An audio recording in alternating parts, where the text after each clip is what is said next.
योग दर्शन में पतंजलि मुनि कहते हैं, स एस पूर्वेशाम गुरुणाम अपि गुरु काले न अवच्छेदात। अर्थात वह मतलब परमात्मा ही सभी गुरुओं का भी गुरु है और काल से जो परे है। तो मूल में वो सदगुरु है। अब मैं बताता हूं कि सदगुरु के 4 भेद होते हैं, 4 प्रकार के सतगुरु होते हैं। मूल सतगुरु है राजी, ठीक है। दूसरे जो सतगुरु है उनको कहा जाता है आवेश सतगुरु।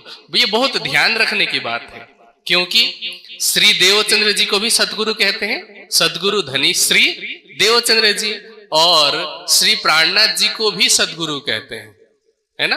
रूह अल्लाह दो जामे पहरसी, दूसरी ऊपर मुद्दार, सोई इमाम मेहंदी जाकी बुजरगी बेसुमार।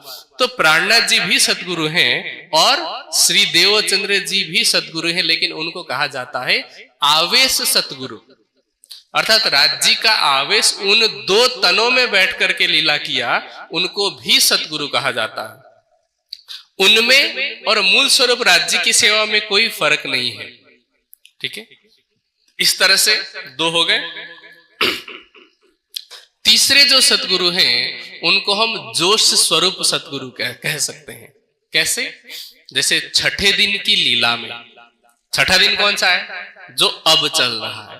तो छठे दिन की लीला में जिन ब्रह्म सृष्टियों ने चितवनी के मार्ग पर चलते हुए, प्रेम सेवा के मार्ग पर चलते हुए, ब्रह्मवाणी के मार्ग पर चलते हुए परमहंस अवस्था को प्राप्त किया, और उन परमहंसों के हृदय में बैठ करके राज्य के जोश ने लीला की, उनको भी सदगुरु कहा जाता है। जैसे परमहंस महाराज श्री रामरतन दास जी, उनके सदगुरु परमहंस महाराज श्री राजनारायण दास जी, इसी तरह से दयाराम बाबा जी हो गए, गुरुजी मंगल दास जी हो गए। ऐसे जितने भी परमहंस हुए, मुझसे अनेक नाम छूट भी गए होंगे, जवाहर दास जी हैं, युगल दास जी हैं, जिन्होंने छठे दिन की लीला में जागने के कार्य को आगे बढ़ाया, जो परमहंस की अवस्था तक पहुंचे, वे भी सदगुरु हैं।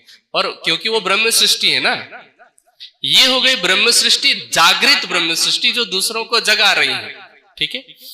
और दूसरे जो सदगुरु हो गए वो आवेश स्वरूप सदगुरु, जिनके अंदर राज्य का आवेश लीला कर रहा है, और मूल सदगुरु हो गए राज्य। तो ब्रह्म सृष्टियां जो परमहंस अवस्था में पहुंची है, उनकी सेवा में आवेश स्वरूप